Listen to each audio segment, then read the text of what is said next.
Bismillah, assalamualaikum warahmatullahi wabarakatuh. Alhamdulillahi wa kafa. Wassalatu wassalamu ala Muhammadinil Mustafa wa ala alihi wa sahbihi ahli sidqi wal wafa, amma ba'du. Teman-teman semuanya yang berbahagia, alhamdulillah pada siang kali ini kita masih dipertemukan oleh Allah Subhanahu wa taala di majlis ilmu di bulan Ramadan yang penuh barokah ini.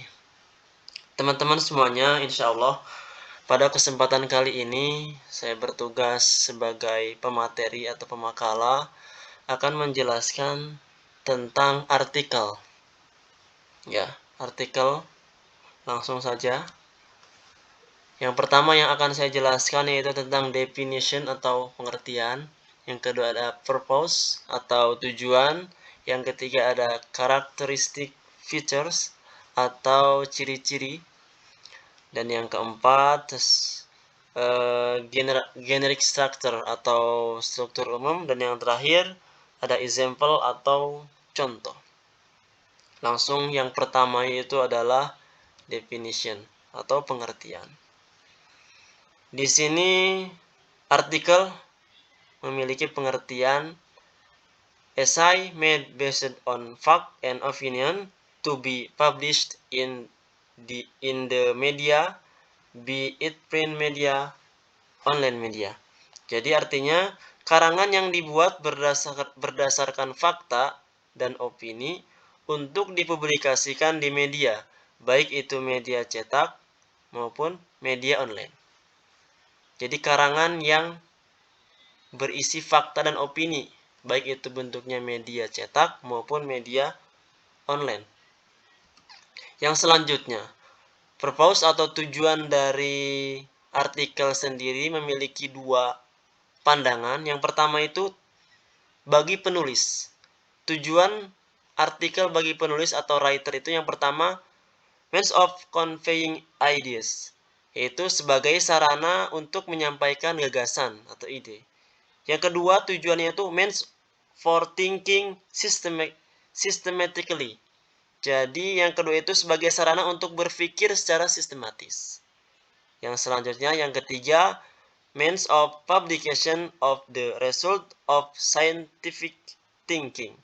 Jadi sebagai sarana publikasi hasil pemikiran secara ilmiah. Yang selanjutnya yang keempat, yaitu means to describe or discuss the subject matter that has been determined by the research.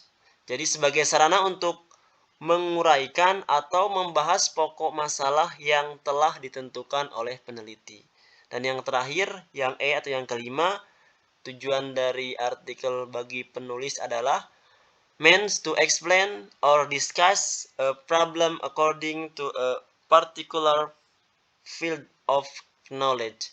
Jadi sebagai sarana untuk menjelaskan atau membahas suatu masalah sesuai bidang ilmu tertentu. Itulah manfaat atau tujuan dari artikel bagi penulis. Yang selanjutnya sudut pandang kedua yaitu adalah manfaat atau tujuan artikel bagi pembaca atau reader. Yang pertama itu adalah means of obtaining knowledge and information, yaitu sebagai sarana mendapatkan pengetahuan dan informasi. Dan yang kedua, means for educating, yaitu sebagai sarana untuk mengedukasi. Dan yang terakhir adalah entertainment for readers, sebagai sarana hiburan bagi pembaca. Itulah 3 manfaat atau tujuan artikel bagi pembaca, itu sebagai sarana pengetahuan atau informasi, sebagai sarana untuk mengedukasi, dan sebagai sarana hiburan bagi pembaca. Next, yang selanjutnya, characteristic features atau ciri-ciri dari artikel tersebut memiliki 5 ciri. Yang pertama, article are written concisely,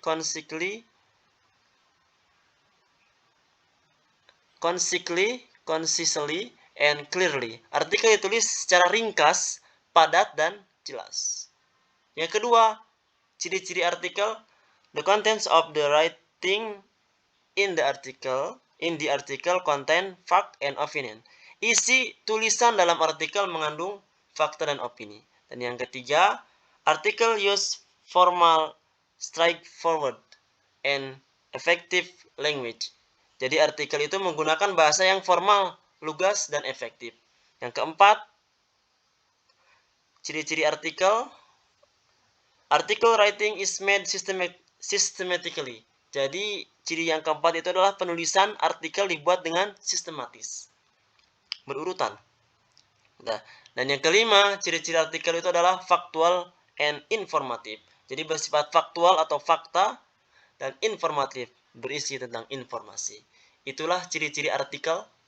Ada 5. Yang pertama yaitu adalah ditulis secara ringkas, padat dan jelas. Yang kedua, isinya itu mengandung fakta atau kenyataan dan opini pendapat. Yang ketiga itu artikel menggunakan bahasa yang formal, lugas dan efektif. Yang keempat, penulisan artikel dibuat dengan sistematis. Dan yang kelima, artikel ini bersifat faktual dan informatif. Next, selanjutnya, key structure atau struktur umum yang terkandung dalam artikel. Yang pertama ada statement of opinion or thesis. Jadi pernyataan pendapat atau tesis.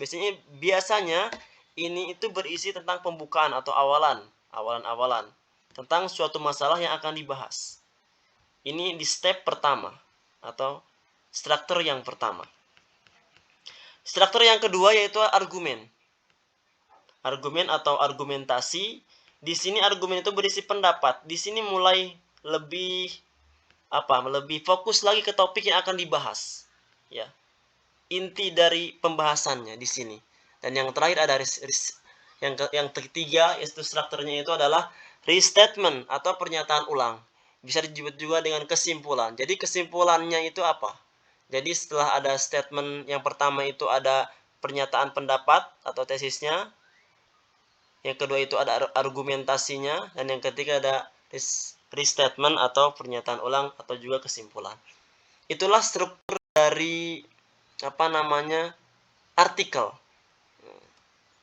Ini ada contohnya, bisa dibaca sendiri ya.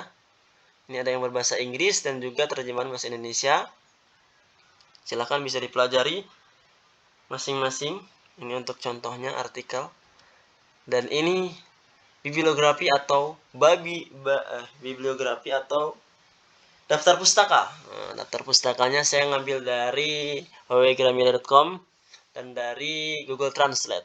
Itu mungkin yang bisa saya sampaikan. Mohon maaf bila banyak kekurangan. Kurangnya semata-mata dari diri saya pribadi, lebihnya dari Allah Subhanahu wa taala. Wal afu minkum. Wassalamualaikum warahmatullahi wabarakatuh.